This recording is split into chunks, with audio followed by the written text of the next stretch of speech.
I'm talking about what could happen on the 26th of January, which they're already talking about. So, as an observer, what do you make of it?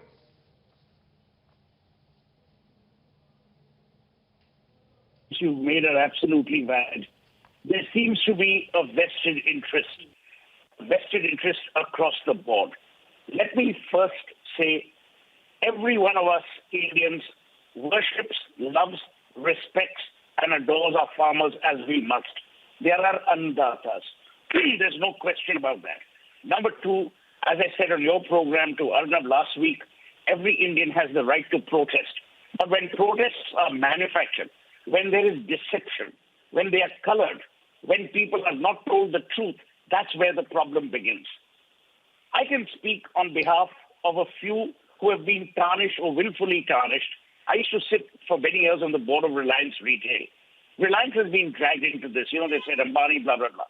I can tell you that in all those board meetings, and all those meetings are minuted, not once was there a proposal, a need, a desire to own even one shred of farmland.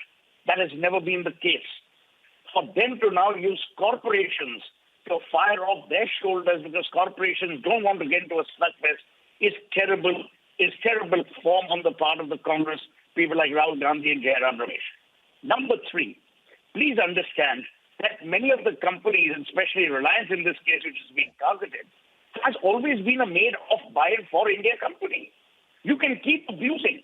These are companies that have actually come in to help farmers. They have omitted and tried to eliminate the middleman who used to sit on pricing issues. Then you come to the question that you validly talk about, which is the January 26th violence. You tell me, if this is a farmers' protest, the whole issue should be around the welfare, the benefit, the security, and the safety of our farmers, correct? How did Khalistan creep in?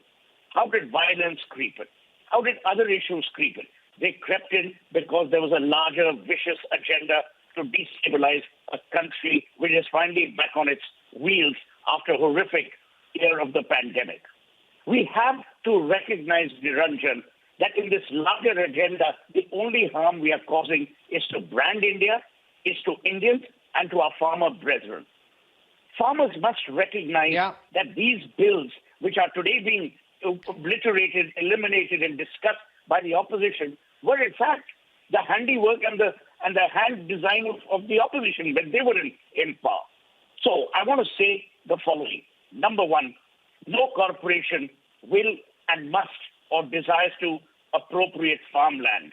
Number two, all corporations work under the law of the land. Number three, there have been repeated claims by the government. It's part of the bill that MSP will not be tinkered. Farmers' land will be protected. It will never be collateral. It will never be given away. Number four, farmers only of Punjab are objecting. There must be some serious issue. That issue needs to be addressed. But don't shoot the messenger. In order to address that issue, don't obfuscate. Don't deflect. The tragedy is that the people who raise these issues are now tweeting from Milan. What sense of responsibility do they have? Have these...